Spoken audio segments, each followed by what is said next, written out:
भारत एक उष्ण और उपोष्ण कटिबंधीय देश है, जहाँ विभिन्न प्रकार के वनों, झाड़ियों और घासों की प्रजातियाँ मिलती हैं। इस प्रकार कश्मीर से कन्याकुमारी तक प्राकृतिक विविधता है, लेकिन इसके साथ ही भारतवर्ष में वनों के क्षेत्र में पर्याप्त विविधता भी पाई जाती है, जिसके लिए विभिन्न भौगोलिक कारक उत्तरदायी हैं। स्वतंत्रता के पश्चात भारत में 2 विशेष वन नीतियाँ लागू की गईं। नंबर 1 1952 में, नंबर 2 1988 में। इन वन नीतियों के उपरांत भी भारतीय वन विभाग निश्चित रूप से उस लक्ष्य को नहीं प्राप्त कर पाया जो बनाया था। भारत में वन नीतियों में एक लक्ष्य निर्धारित किया गया कि समूचे भारत का कम से कम 1/3 क्षेत्र वनाच्छादित हो। दूसरी बात कही गई कि पर्वतीय राज्यों का 60% वन के अंदर हो, पठारी राज्यों का 40% और मैदानी राज्यों का कम से कम 20% वन के अंतर्गत होना चाहिए। वह भी लक्ष्य नहीं प्राप्त किया जा सका। और यदि भारत के समूचे आंकड़े पर निगाह डाला जाए तो 2015 में समूचे देश का 24.3% लगभग भाग ही वन के अंतर्गत था, जबकि यह कम से कम 33% होना चाहिए। और यह 2019 में 1.3% बढ़ा। अर्थात इन योजनाओं और नीतियों के बावजूद भी बढ़ोतरी कम ही हुई, अर्थात संतोषजनक नहीं रही। और यदि भारतवर्ष में आंकड़ों को देखा जाए तो यह आंकड़ा प्रदर्शित करता है वहाँ की स्थलाकृति को, और इसमें आपको एक होमवर्क करना चाहिए। यह डेटा परिवर्तनशील है, 2015 का है, 17 का है, फिर 19 का होगा, फिर 2020 का, 25 का। इस डेटा को मानचित्र पर रखने के बाद आपको 2 दृष्टि से देखना पड़ेगा। पहली दृष्टि होगी कि हमारे हिमालयन स्टेट्स या माउंटेन स्टेट पर्वतीय राज्यों के वन का प्रतिशत क्या 60% और उससे अधिक है या नहीं है तो उसके कारणों को जानकारी करना आपका दायित्व है, क्योंकि उन पर प्रश्न पूछा जा सकता है। जैसे हिमालय के पश्चिमी राज्यों में वन का प्रतिशत 60% से कम है, क्यों है, सकारण विवरण आपको देना पड़ेगा। लेकिन यहीं पर नॉर्थ ईस्ट हिमालयन स्टेट्स में जो विशेष रूप से 7 सिस्टर सिक्किम को लेके 8 सिस्टर कहलाती हैं, वहाँ पर वनों का प्रतिशत 60 या उससे अधिक है, क्यों है। लेकिन वहाँ घट रहा है, क्यों घट रहा है, यह भी एक प्रश्न बन सकता है। इस तरह से जब इन आंकड़ों को मानचित्र पर स्टेट पर रखेंगे तो निश्चित रूप से यह आंकड़े वहाँ की सभी भौगोलिक और मानवीय दशाओं पर प्रकाश डालेंगे। जैसे जम्मू कश्मीर में आप वन के अंतर्गत क्षेत्रफल 10% के आसपास देख रहे हैं। क्यों ऐसा है? इसका कारण यहाँ का आतंकवाद और राजनीतिक अव्यवस्था नहीं है, अपितु यहाँ पर ग्रेटर हिमालय और उत्तर के अधिकांश क्षेत्रों में बर्फाच्छादन है और कश्मीर की घाटी में मानवीय क्रियाकलाप या कृषि है। इस तरह से यहाँ पर वन का क्षेत्रफल कम है, लेकिन यह वन का क्षेत्रफल कुछ इधर हाल के वर्षों में बढ़ा है। क्यों बढ़ा है? अर्थात सरकार की नीतियाँ यहाँ सफल हैं, जनता की भागीदारी वन में या वृक्षारोपण में है। यदि आप हिमाचल प्रदेश को देखें तो यहाँ वन का क्षेत्रफल 26 और 27% है, अर्थात जम्मू कश्मीर की अपेक्षा यहाँ वन का क्षेत्रफल अधिक है, जिसका कारण यहाँ बर्फाच्छादित क्षेत्र कम है और यहाँ पर बेहतर बारिश और भूरी पर्वतीय मिट्टी मिलती है। लेकिन यदि आप पंजाब में देखें तो यहाँ वन का क्षेत्रफल 3% के आसपास है, बहुत ही कम है, जिसका कारण आप बता सकते हैं कि यह एक सघन जनसंख्या वाला कृषित क्षेत्र है।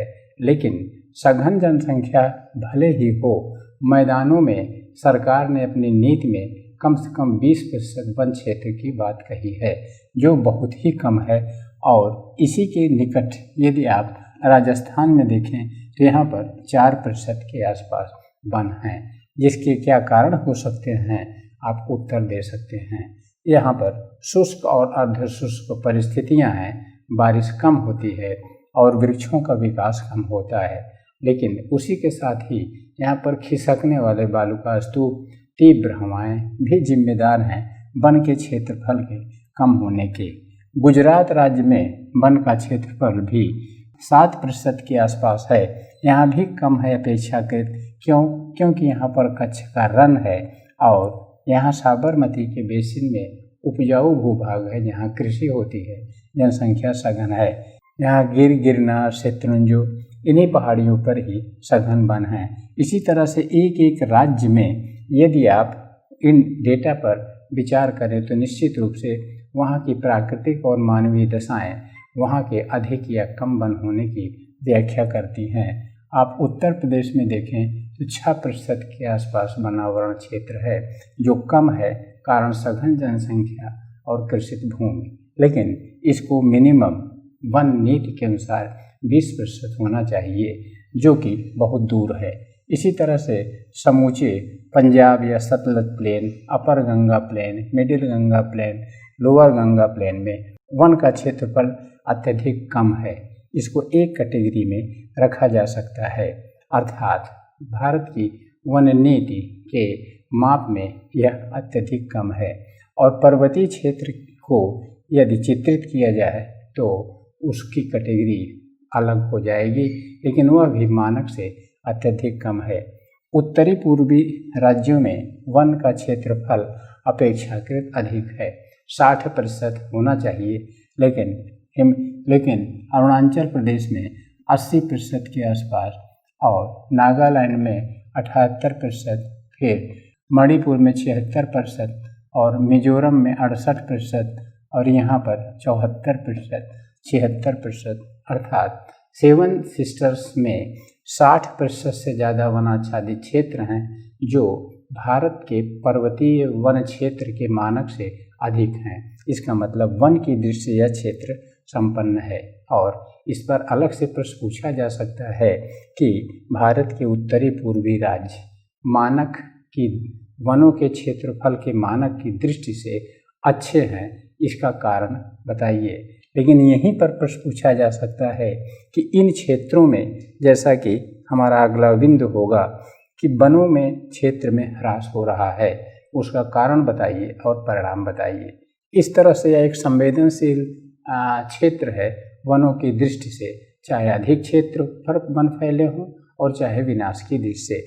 आइए हम देखते हैं दक्षिण भारत के राज्यों में वनों का क्षेत्रफल। यदि आप महाराष्ट्र में देखें कि यहाँ 16% वन का क्षेत्र है, पठार है, 40 कम से कम होना चाहिए। इसका मतलब यहाँ पर भी विशेष रूप से कपास, गेहूँ, गन्ना की कृषि और आर्थिक विकास ही जिम्मेदार है, जिसके कारण वनों का क्षेत्रफल कम है। इसी तरह से कर्नाटक में भी वनों का क्षेत्रफल 18% के आसपास है और दक्षिणी राज्यों में वनों का क्षेत्रफल कम है, जिसका कारण है वहाँ पर पर्वतीय पठारी स्थिति, लेकिन मुख्य रूप से मानवीय क्रियाकलाप, जिसमें मसालों की और काजू, नारियल इत्यादि कमर्शियल क्रॉप्स का लिया जाना। इस तरह से दक्षिणी भाग में वनों का क्षेत्रफल मानक से कम है। इसी तरह से वनों के क्षेत्रफल में मध्य प्रदेश, छत्तीसगढ़, झारखंड और अन्य राज्यों में वनों के क्षेत्रफल के प्रतिशत में क्षेत्रीय विभिन्नता मिलती है, जिसके कारण में भौगोलिक और मानवीय विशेष जिम्मेदार हैं। वनों का हर राज्य में आंकड़ा पढ़ने के बाद उसमें कैसे क्षेत्रफल में कमी या अधिकता है और क्यों जब वन नीतियों के फलस्वरूप कहीं पर कमी हो रही है, कहीं पर इजाफा हो रहा है। कुछ प्रश्न हैं, जैसे in spite of several forest policies no considerable increase in forest cover in India has been recorded. प्रश्न बन सकता है कि स्वतंत्र भारत में विशेष रूप से 2 वन नीतियों 1952 और 1988 के पश्चात भी भारतवर्ष के वन क्षेत्र में कोई वृद्धि नहीं हुई। इसका कारण क्या है? अर्थात इन पॉलिसीज़ को इम्प्लीमेंट करने में कोई गड़बड़ी हुई या ज़मीन पर लोगों की भागीदारी नहीं रही, इस पर आपको निबंध लिखना होगा और उस समय इन डेटा को देना होगा। डेटा आपको नहीं याद होगा, इसलिए इसको 3 कैटेगरी में बांटना होगा। एक तो इस रेखा अर्थात यहाँ कर्नाटक से और उत्तरी बिहार को मिलाने वाली रेखा के पूरब में वनों का क्षेत्र अधिक है और इसके उत्तर पश्चिम में वनों का क्षेत्र कम है, जिसका कारण बताना होगा शुष्क और अर्धशुष्क परिस्थिति और मानवीय विकास तथा कृषि विकास, कृषि क्रियाकलाप में विकास।